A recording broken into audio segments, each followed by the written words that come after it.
So moving on to the next question. Question number 6. Recall that the unit of commercial energy in terms of watt is kWh.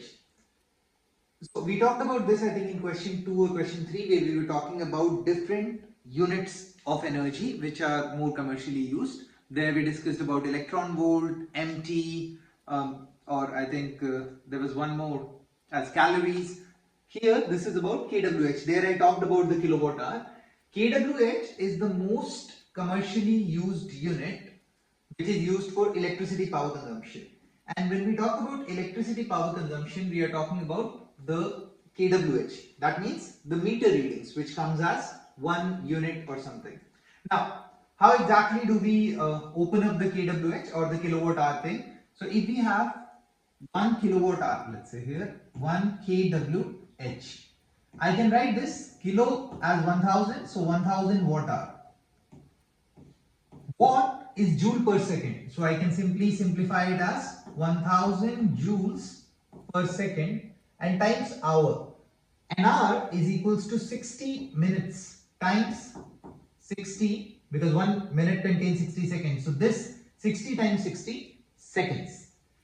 Here this is second and this is also second. So eventually it turns out to be 1000 times 60 times 60 joule, which is 3.6 times 10 to the power 6. This is equal to 1 kWh. That means 1 kilowatt hour or 1 unit of the electricity consumption, what we do in our houses, that is equal to 3.6 million joule, 3.6 mJ. This is the unit. Sometimes they might ask you to convert one form of unit into another form of unit. So say for example, like 1 kilowatt hour is how many joules or how many calories. So the simple way to do that is basically, let's say if we have 1 kilowatt hour here and they want you to convert it, like 10 kilowatt hour, they want you to convert it into calories, CAL. So first we have to write both the units in the form of joule, because we have to write it in the form of each other. So what we will do, because we know that 1 kilowatt hour kWh is equals to 3.6 million joules.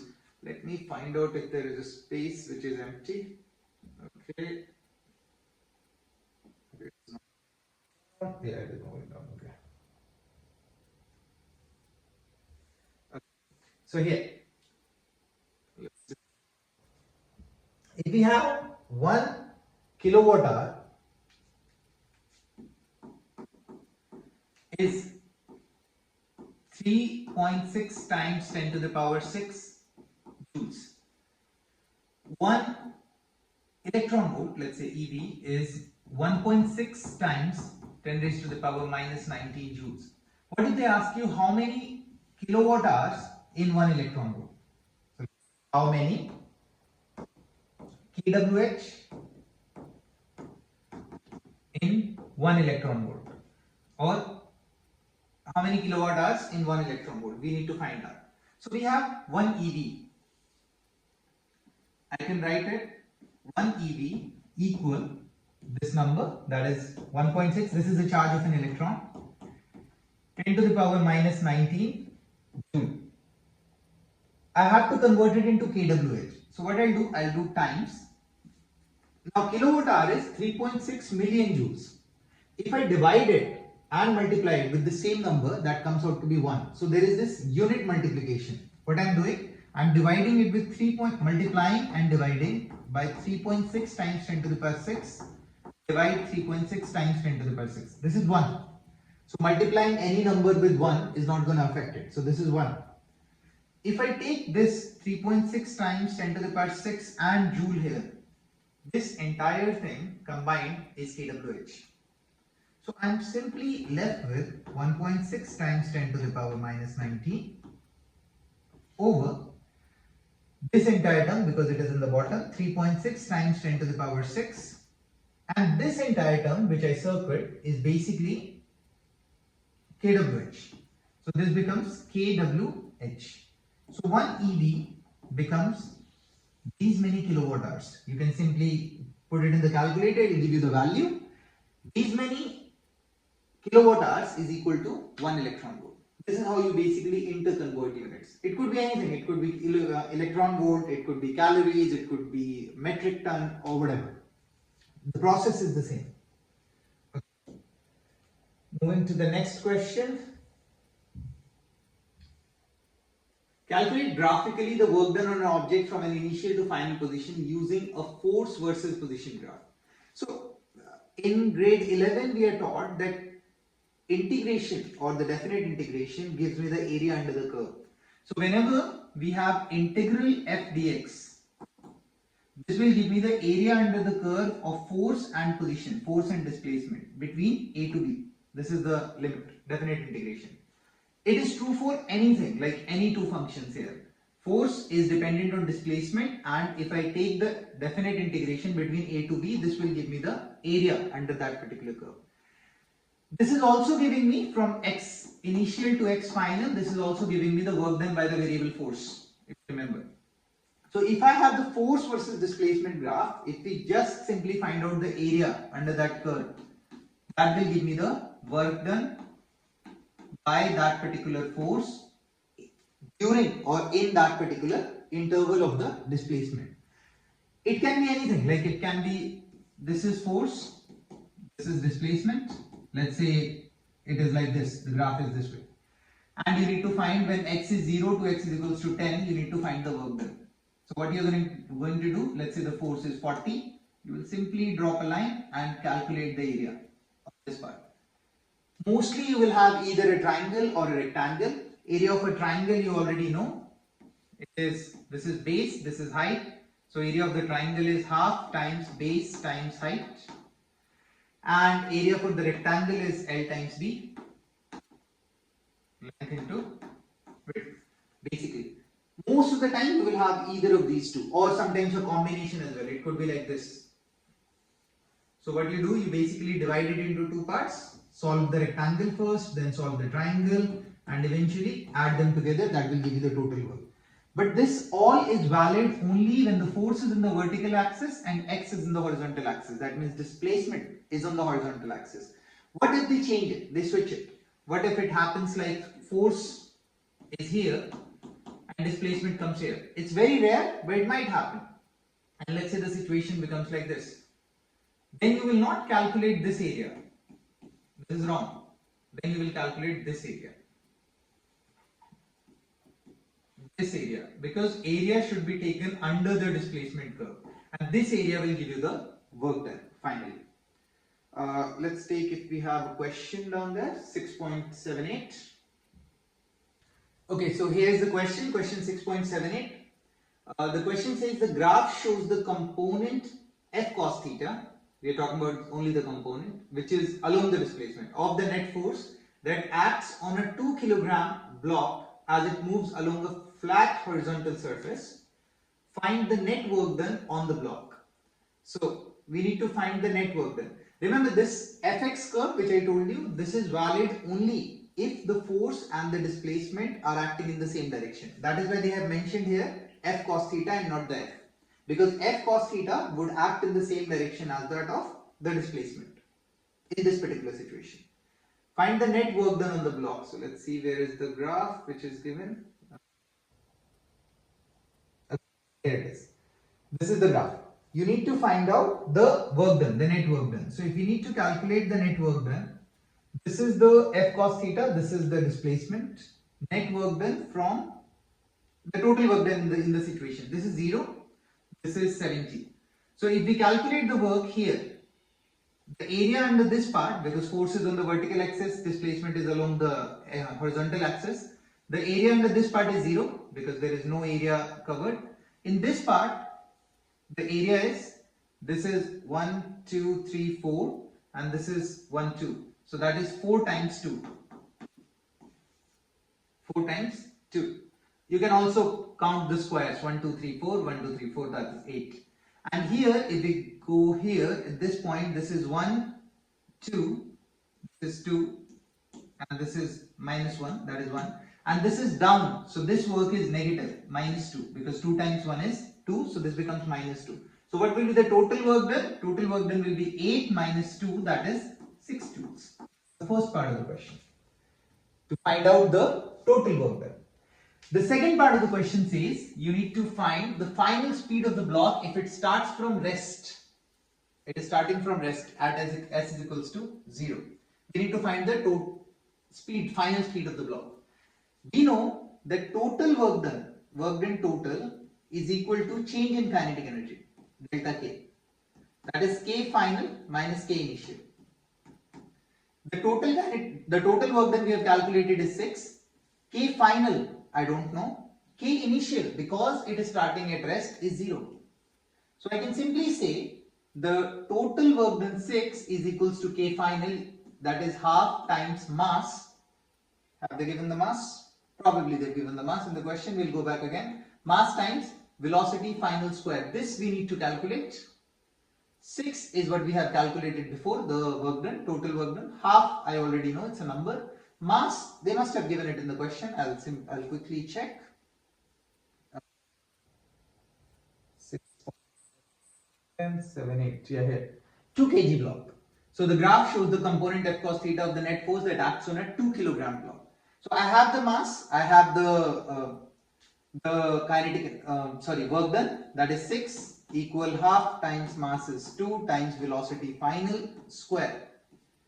2 gets cancelled, 6 equal velocity final square. If you solve it using calculator, solve for x. If you cannot, simply go Vf is equals to root 6. That will come out to be close to 2.3 meter per second, around that. So this is how you calculate the final velocity, and this was the question as per your book, if a graph is given. Moving back to the EOT. 7, moving to the 8th one. Distinguish a conservative force from a non-conservative force. It's very simple. Basically, whenever we have a situation in which the work done is path dependent.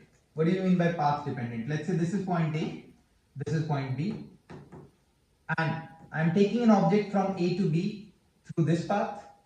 Another time I'm taking the object from A to B this path, and another time I'm taking the object from A to B through this path.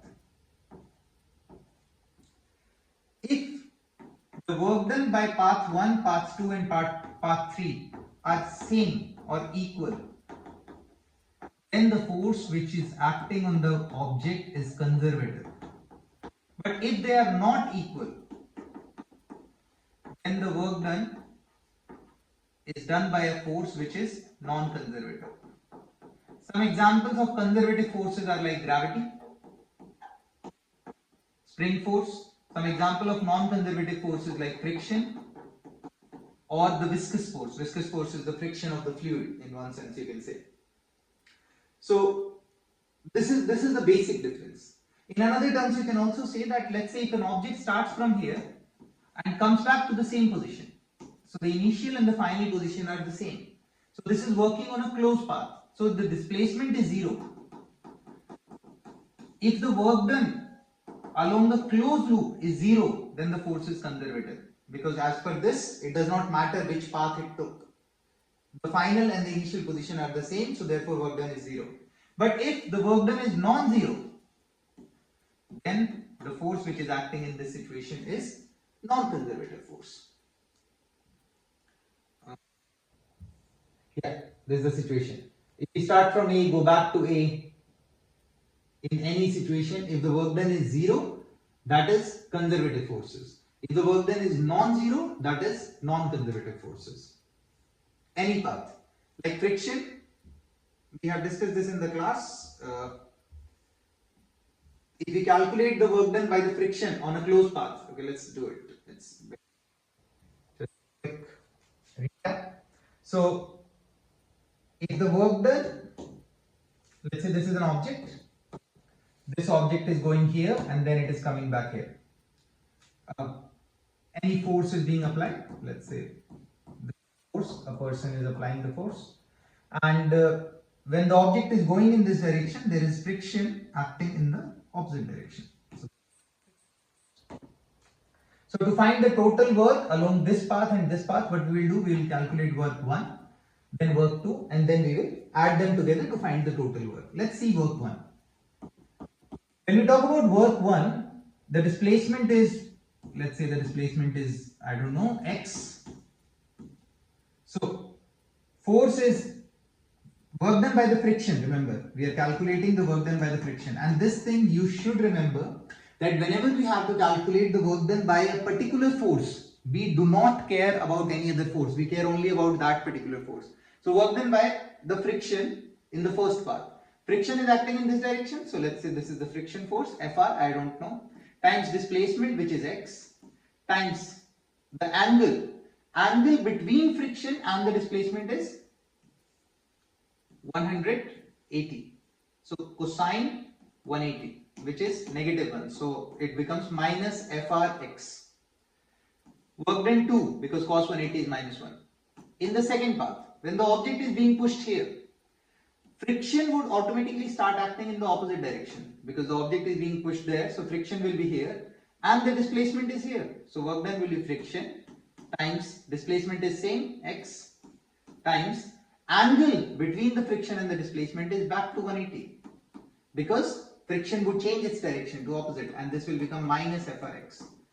If we add the total, yani work 1 plus work 2, it becomes minus 2 Frx. Not 0. And if it is not 0, the work done by the frictional force is non-conservative. Sorry, the frictional force is non-conservative force, because the work done on a closed path is non-zero. And if it is non-zero, it is non-conservative.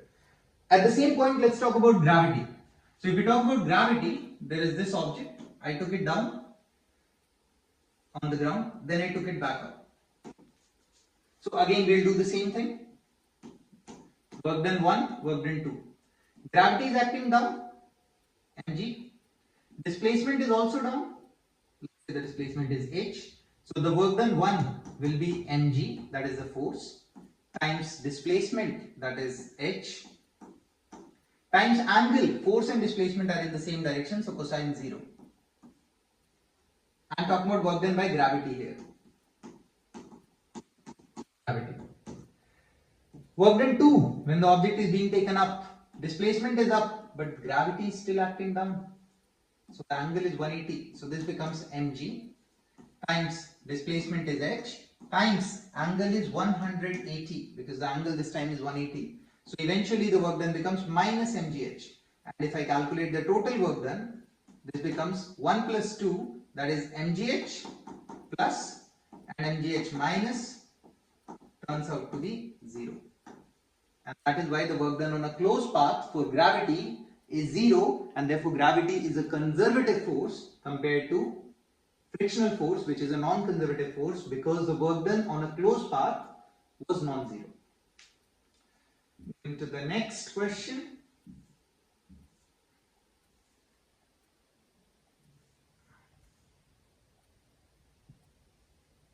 Apply the law of conservation of mechanical energy for an isolated system. No external forces, there are no forces external, with no dissipative forces also. Dissipative means something which is being lost. Like when we are moving the object, there are sound forces. Like if I am rubbing this, you can hear the noise. That noise is the force dissipation. The warmth, the heat, that is also the force dissipation. Dissipation means something which is being spent or lost. With no dissipative forces involved, to calculate different physical quantities, we have to use law of conservation of mechanical energy. Remember, if there is no dissipative forces, mechanical energy is the sum of kinetic energy plus potential energy, remains same, it does not change. So if there are no dissipative forces such as friction or air resistance or any other force, mechanical energy initial is same as mechanical energy final. Or I can say that kinetic energy initial plus potential energy initial should be equal to kinetic energy final plus potential energy final. This is the fundamental law of what we say as mechanical energy conservation, but this is valid only if there are no dissipative forces acting. Let's take an example. A pendulum swings in a vertical plane. A vertical plane is this. This is a vertical plane, because the plane is vertically placed here. A vertical plane. At the bottom of the swing, the kinetic energy is 8 joule. So at this point, at the bottom of the swing, the kinetic energy is 8 joule. It is always easy to draw and understand. And the gravitational potential energy is 4 joule. At this point, the potential energy is 4 joules. At the highest position of the swing, the kinetic and the gravitational potential energies are. Now, at the highest position is this. Let's say it is swinging like this, in this form. At this point, object stops moving. That means the velocity becomes zero. So kinetic energy is zero at this point. But the potential energy, I don't know. Let's call it as x. But there is only gravitation which is acting. So there are no losses if we assume that there are no air drag, because it is given no dissipative forces.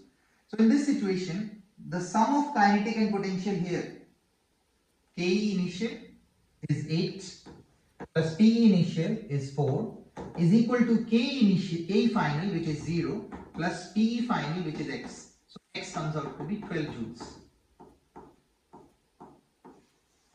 So therefore, the potential energy at this point, the highest point, is 12 joule. Now what are the options? Kinetic energy is 0, that's fine. And gravitational potential energy is 4, wrong, 0, wrong, 12, correct. Kinetic 0, potential 12, that's the correct answer. Because the sum is 12, they have just changed or converted into each other. Moving to the next question. Two identical billiard balls start at the same height and the same time and roll along different tracks as shown in the figure. So this is the figure. Which ball has the highest speed at the end? Which one will get to the end first?